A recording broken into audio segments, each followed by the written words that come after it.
Tango, what are you doing? You playing in the basket? You're too cute.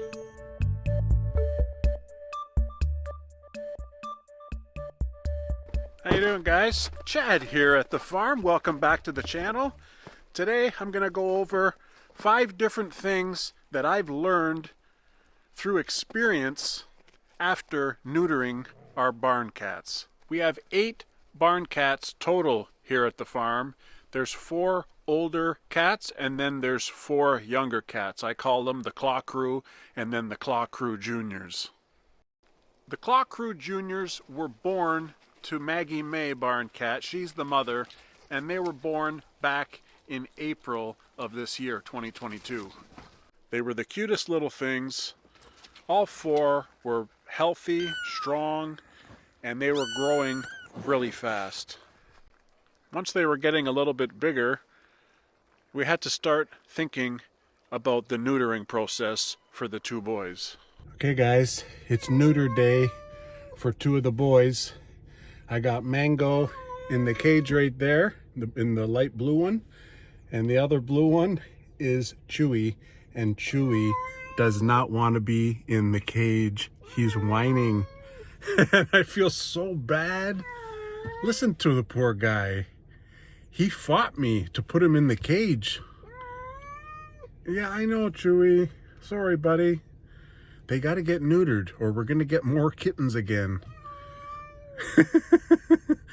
So we're heading to the vet. You okay, Mango? Sorry, buddy. Chewie. It's okay, Chewie. Plus, you have to understand too that these cats, you know, they're farm cats. They've never been, I mean, apart from infancy, they've never been caught and put in a cage. This is the first time for these 2 guys. Mango's taking it pretty good, but Chewie, he's not liking it at all. Those Claw Crew Juniors have yet to be outside of the catio. This is the catio that I built, and it's connected to the cat house, and they haven't been outside yet because I don't trust them. I'm worried about them, and I wanted to make sure that I got them neutered first before we let them free. Now the fancy MD term for neuter is orchiectomy, and I've never even heard of this word in my life. We've always just referred to neutering and spaying. Neuter for boys, spaying for girls. And this is a process, a procedure, a surgical procedure that makes the animal, usually cats and dogs is what we're most commonly referred to in this, not able to reproduce. And that way we keep control of the cat and dog population, and they're not just producing like crazy and we end up with tens of thousands of stray cats. I feel like it's very important to be a responsible cat owner, but by no means am I any professional, okay? These are just my experiences and what I've learned over the course of keeping cats. And I didn't even know that vasectomies were also a thing with cats and dogs. Now the difference between a neuter and a vasectomy is basically a neuter is they take the balls out. They completely castrate or remove the testes. On the other hand, a vasectomy is when they just sever the vas deferens vein so that it disconnects the balls or the testes. That way they can't reproduce. So the number one thing that I've learned after the neuter is how quickly the cat recovers. It's quite a simple procedure, you know. They just make a slit and they pop out the balls, and they don't even give it a stitch. They just make sure it's not bleeding and they let the wound kind of cauterize a little bit, and then they send them home. It's that simple. The cats will feel groggy after the first many hours, probably the rest of that day of the procedure. But I mean, our 2 cats, Mango and Chewie, they were right back at it the very next morning. They were climbing and jumping, and I was a little bit surprised to see because they didn't even feel mopey. Resilient little creatures they are, these felines. Maggie, those are your 2 sons. They're okay. That's Mango. Mango, you okay, buddy? You okay, Chewie? Tango, what do you think? Come on, Chewie. Chewie! Chewie! Come on, buddy.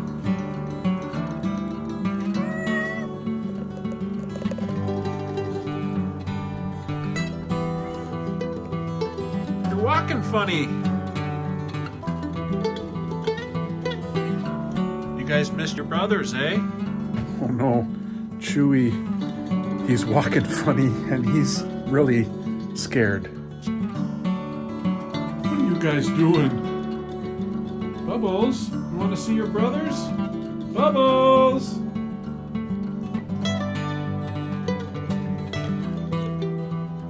Okay, let's get Mango. You ready, Mango? You ready, Mango?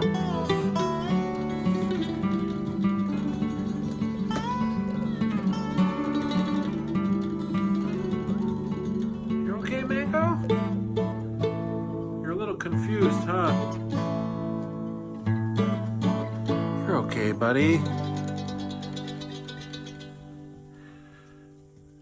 think these two boys are going to be a little sore for a couple days. They did give me pain medication for 3 days worth, and it's just like a syringe. You have to squirt it in their mouth, eh? So I'll give them that once a day for the next 3 days, and they're going to be walking funny for the next couple days. I remember when we did Chunk and Dexter, and I mean, it is what it is. They had to get this done. Otherwise, we're going to end up with dozens and dozens of cats. These two guys are going to be okay. They just need a couple days. I feel bad for them, you know, but it is what it is. Got to get these. We have to be responsible cat owners. And you can see it's dark. I don't show the farm at night very often. There's the chicken house. There's the barn. And I mean, the cat house here, it's all lit up. You know, we keep it nice and bright over here, just because, you know, we have guests here sometimes. But I'm just going to leave them alone so they have less stress. They need to recover. It's very evident to me that the neutering process does not affect the cats in any other way, apart from them being able to reproduce. And to be more specific, it doesn't affect their intelligence. You know, they're still able to learn things, and they still have fun. They're still running around, jumping and playing with their siblings. And they still hunt. It does not affect their hunting drive at all. The prey drive is still there, and they bring me back a trophy mouse pretty well every day. Hey, you want to go out, Maggie? You want to go out? Okay, let's go. And that's very important for us here on the farm, because the barn cats have a very important job. They're to control the rodent population. And overall, they do a pretty good job, I must say. They catch mice and moles and voles and all sorts of other things. Chipmunks. They're very skilled hunters. Now, the third thing I've learned is that the cats, when they're finished their surgery and they've recovered enough that they're going to send them home from the vets, they don't always have to have a cone. You know those cones that go around the head so that the cats don't have access to the wound? They don't necessarily need that. I thought for sure they need that. But our vet says, they could have it, they couldn't have it, it's up to you. So I opted not to. Why should I spend another $12? Mango and Chewie are showing no signs of wanting to irritate the wound. They're licking it a little bit. I've been watching them. I've been keeping an eye on them. But I don't think it's necessary to have a cone. Yeah, I see you, Chewie. I see you. I still see you, buddy. I'm watching you. Yeah, I'm watching you.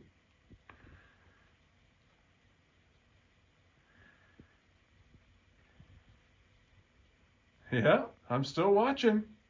The swelling of the testy and scrotum area starts to go down after a couple days.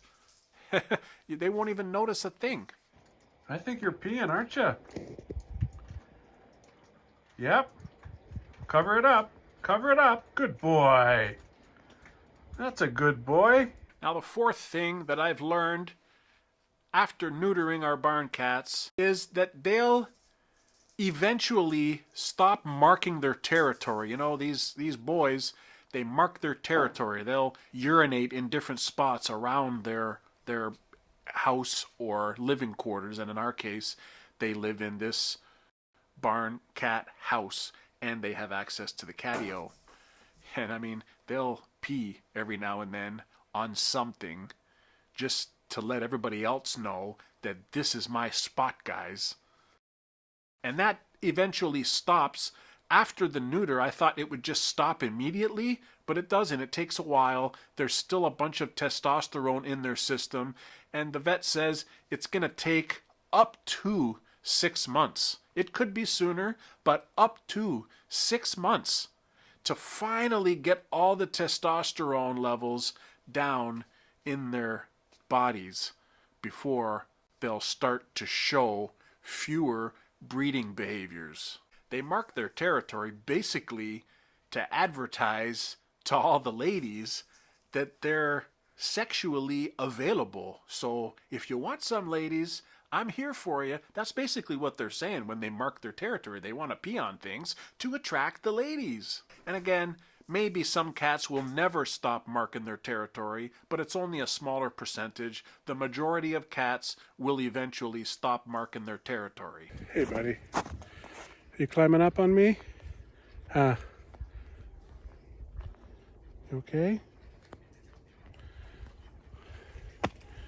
There you go.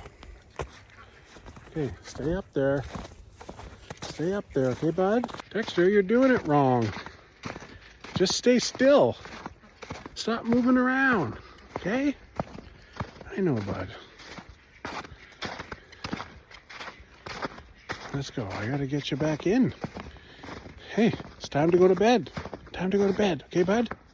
Let's go see your friends and family. Let's lock the door so nobody escapes. Now, where do you want to go? You want to go up here? And the last thing that I've learned about these barn cats after they've been neutered is that they are far, far, far less likely to wander away from home. Now, anybody who has an outdoor cat knows that they like to wander. They like to hunt, and they're busy hunting, and sometimes they don't come home. But in a case of neutering the cat, that tendency kind of dies down because they don't have all of that testosterone, I guess, in their system to want to go find a female. So they stay around home a lot more than if they're not neutered, and that's always a plus when we're talking about the reasons why we would want to neuter a cat. I have another one of these tents on order. This tent is like 20 inches long and it holds 4 cats. I think Tango's in there right now. Tango! Just in case they get cold at night, you know, when it gets to like -20, I like to have these tents. It's thermostatically controlled, which basically means it only turns on when a cat is sitting on the pad. When there's no cat in there, it shuts off. Mango, what are you doing, buddy? You can't even fit in that basket. Hey. What are you doing? What are you looking for? What are you looking for?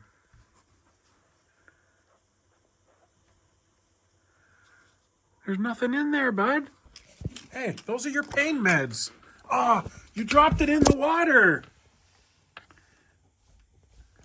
What are you doing? I already gave these to the cats, so they're empty, but this is where Chewie and Mango's pain medication came in. He found it. I guess he's a little high right now. I'll give you a little bonus thing that I learned about what happens after you neuter a cat. And that's that they are still able to reproduce for possibly a couple of weeks after the neuter. So you gotta be very careful of that. It's always fun to talk about our barn cats. They're a big part of our life here at the farm, and we really enjoy having them. They're just amazing creatures, these cats. I think we have enough cats here at the farm, so that's why it was very important to me to get these cats neutered so that we're not going to end up with a bunch more kittens. As much as I love them, that's enough kittens. Thanks for watching the video, guys. Really appreciate it. Hopefully it was somewhat informative for you, talking about some of our experiences neutering these cats. But I got another great video for you to watch here. It's all about when these junior claw crew barn cats were a lot smaller, and I felt it very important to keep them caged with the mama. That way it really helped the mama to take care of them for us. And she did a really great job, and these kittens grew up to be amazing. So click down below and watch why I thought it was important to cage them.